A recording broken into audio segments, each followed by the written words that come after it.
first. Big Trey at the plate. Now that, I picture it, you two would make a pretty good couple. Hello, everybody. My name is Indy Mouse. So today, you know, That'll be a little war. Oh, dang, why the hell they doing it to me? Go foul, damn it.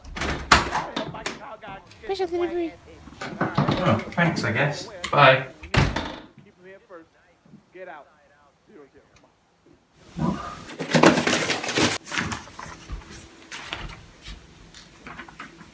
Oh, it's from Mathas. Bless him. Dear Dean, review one of these games, you lazy piece of shit.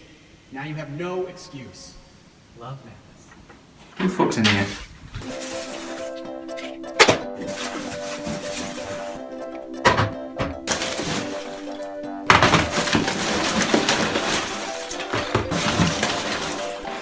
Oh, well, I would, but these are all games that I reviewed before.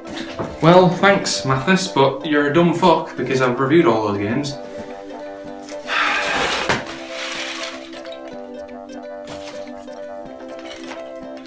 Ah, Desert Strike.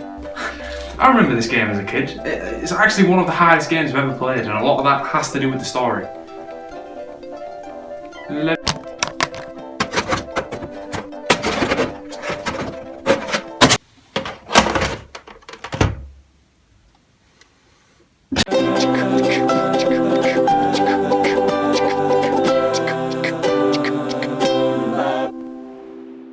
So there's this guy in the Middle East, a fearless leader, a huge psychopath, hell-bent on ruling the world through the means of nuclear warfare.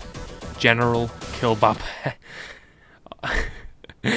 Alright, that's kind of funny. But seriously, this lad is a proper nutter. As can be seen in both Exhibit A, he's having a very tough game of thumb war with his imaginary friend. And Exhibit B, lowering a living human being man into a pool of boiling hot, deadly liquid. Let me just slow this down for you, okay? Let me just show you how crazy this is, okay? A Mega Drive game, a game for kids, a piece of entertainment that should allow people to briefly escape from the everyday stresses of real life, and this is what you're greeted with. May I also remind you that the Gulf War had pretty much just ended when this game came out, and my brother, like so many other kids in 1992, would sit in front of the TV with a nice bag of sweets and a cup of juice after school being traumatized by this. The premise is simple. Terrorist dictator man is bad. Go beat him with cool, awesome helicopter and make sure to destroy every building with your awesome rockets and awesome bullets. Oh, and save the hostages, please. It's optional. You don't have to do it. The main priority is to... This accent is bad. I mean, you could have kept it at that. But no, you had to go behind the curtain and show us that this man is serious. Oh! He just bit-slapped that guy. That's not on. That guy is busting his balls for you, Killbaba. That guy probably has a family. No, he does have a family. It's confirmed. I can confirm that this man has children. And Killbaba threatens him and treats him like that. Shit, I feel so scared and pressured to save the world from this guy. That's the main reason why this game is so hard. The pressure, the emotional turmoil that this game puts you in. You have to do it. You have to stop him. After the cutscene ends, you're presented with the main menu and the opportunity to change your co-pilot. This part is pretty cool actually and kind of serves as the difficulty setting in a way. Do you pick somebody who is a terrible shot but a good operator of the winch? More on that later. Or go for a nice well-rounded co-pilot that excels at nothing? There's also a co-pilot who's MIA, but if you rescue him, he'll be available for selection. He is the best co-pilot in the game, so you definitely want to do that. Alternatively, you could pick Mr. D, who is absolutely rubbish at all jobs and is basically a huge handicap. Mr. D. Wait a minute. Oh, that can't be a coincidence, childish bastards. And look here, LT. Well, that must mean little Todger. Oh, you know, there's a time for play, and then there's a time for seriousness, and this is not a time for play. You know, the whole world's safety is at stake, and these bastards are making willy jokes. It's beneath me. It's beneath me.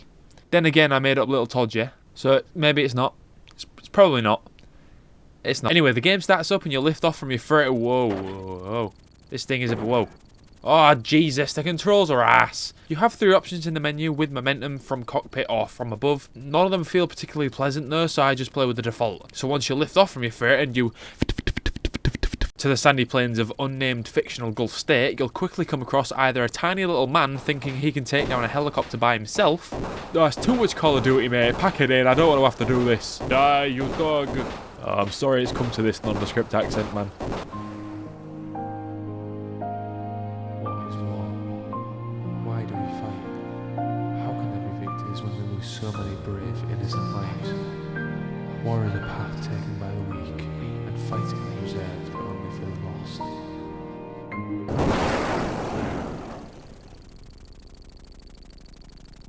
Or something the game calls a danger zone. These exist all over each level and contain some nice goodies like ammo crates or fuel drums. But your safety is indeed endangered because there are AA vehicles dotted all over the bloody shop. Now, unlike those super ballsy foot soldiers, these bastards will tear your shit up. By the time you realise just how dangerous the danger zone is, it's too late. Down you go. You'll be seeing this screen a lot. In fact, I've only ever beaten the first level about 3 times in my entire life because the way you have to play is ridiculously strict and you have to follow orders to the letter. Oh, that's cool. It's like real military work. It's like a... No! No. No. This is a video game, not a boot camp. At the start of the level, you're given 4 objectives, and your superior suggests you do the missions in order if you want to survive. He's absolutely right too, because as I said earlier, you will die a lot. Not only to the enemy shooting you down, but also because of low fuel. Now, low fuel mechanics in any game suck, and this one is no exception. I appreciate the devs feeling the need to add an additional layer of difficulty, but it's just not fun. I'm already struggling to survive 2 rocket hits from a tank. I don't need the added stresses of running around looking for fuel tanks for my winch operator to pick up. Oh yeah, the winch. As you're flying around the sandy plains of Iraq, the unnamed fictional Gulf state, you'll come across a variety of things that you can pick up with the help of your co-pilot. Ammo and fuel, which I mentioned previously, but also mission objectives, even hostages, and MIAs and POWs. You can drop off these guys at this quaint little landing zone. Finally, we're here. Bloody hell, I need a banging shit. And if you drop off enough, you earn a little reward. More armour for your copter. Needless to say, save the buggers, capture the bastards. You can always tell who the bastards are because they won't stop fucking moving. Stay still! Finally, I have enough hostages to get my armour replenished. Okay, just gotta stay away from the dangers of... Oh god, no.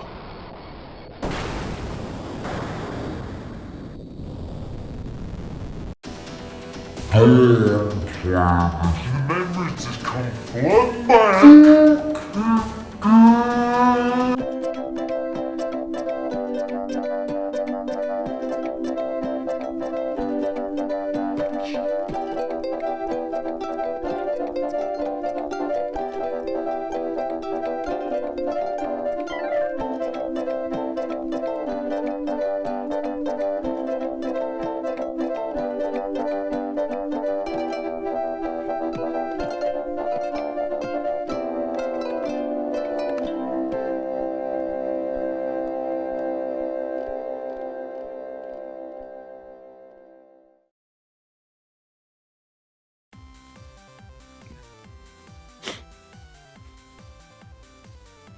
Is it getting my eyes as well? Okay.